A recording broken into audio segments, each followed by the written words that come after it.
আপনার বিচারিক আদালত থেকে হাইকোর্ট ডিভিশনে দীর্ঘদিন পর সেই মামলা থেকে সমস্ত আসামিদেরকে খালাস দেওয়া হয়।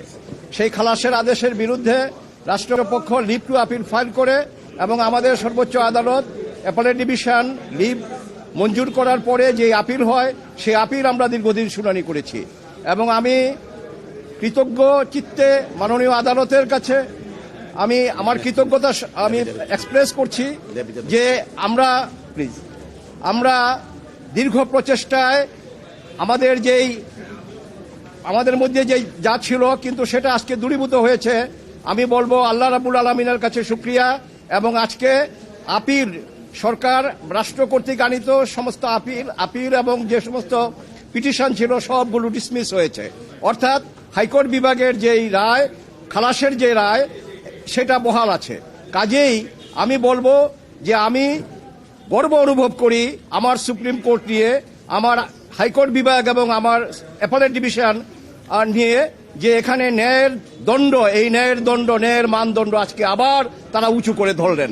কাজেই বাংলাদেশে বিচার আছে, আইনের বিচার আছে, আইনের শাসন আছে, এটা আবার প্রমাণিত হলো। আর এই মামলা সঠিকভাবে তদন্ত করে নাই বলে হাইকোর্ট বিভাগ যে অবজারভেশন দিয়েছিল নতুন করে আবার পুনঃতদন্তের, সেটা আজকে আমরা শর্ট অর্ডারে মাননীয় প্রধান বিচারপতি মহোদয় যেটা পড়ে শোনালেন, আমরা যেটুকু অনুধাবন করতে পেরেছি যে এটা রাষ্ট্রের কাজ, এটা বিচার বিভাগের কাজ না, ঠিকই, কারণ এটুকু এক্সপান্স করা হয়েছে। আর নন অ্যাপিলিং অ্যাকিউজড অর্থাৎ জনাব তারেক রহমান সাহেব এবং আপনার অন্যান্য যারা ছিলেন তারা যারা আপিল করতে পারেননি এবং যারা দেশে উপস্থিত ছিলেন না,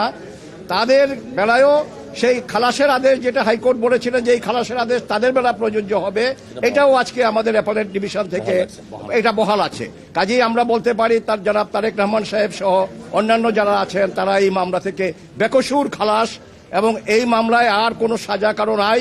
আমরা আবারও আল্লাহ রাব্বুল আলামিনের কাছে কৃতজ্ঞতা প্রকাশ করছি, শুকরগুজার করছি এবং আদালতের প্রতি আমরা কৃতজ্ঞ চিত্তে আদালতের এই রায়কে আমরা স্মরণ করছি। এবং আমি বাংলাদেশের একজন আইনজীবী হিসাবে আমার সুপ্রিম কোর্ট নিয়ে আমি গর্ব অনুভব করি যে আবার প্রমাণিত হলো যে আইনের শাসন আছে আর বিনা বিচারে অন্যায়ভাবে কাউকে ফাঁসি দেওয়া যাবে না, এটা আবার প্রতিষ্ঠিত হলো এবং এই ধারাবাহিকতা যেন বজায় রাখা। আর 164 ধারার জবানবন্দি মরহুম মুফতি হান্নান সাহেবের জবানবন্দির উপরে এই টোটাল মামলাটা ছিল। কিন্তু আজকে মাননীয় প্রধান বিচারপতি যখন রায় পড়ে শোনালেন সেখানে উনি বলেছেন যে যা একজন ফাঁসির আসামি অন্য মামলায় সিলেটের আনোয়ার চৌধুরী সাহেবের উপরে যে গ্রেনেড অ্যাটাক হয়েছিল সেই মামলায় তখন তার ফাঁসি ছিল, সেখান থেকে এনে তাকে এই যে 164 করা হয়েছে দ্বিতীয়বার এবং এই সেকেন্ড কনফেশন, এটা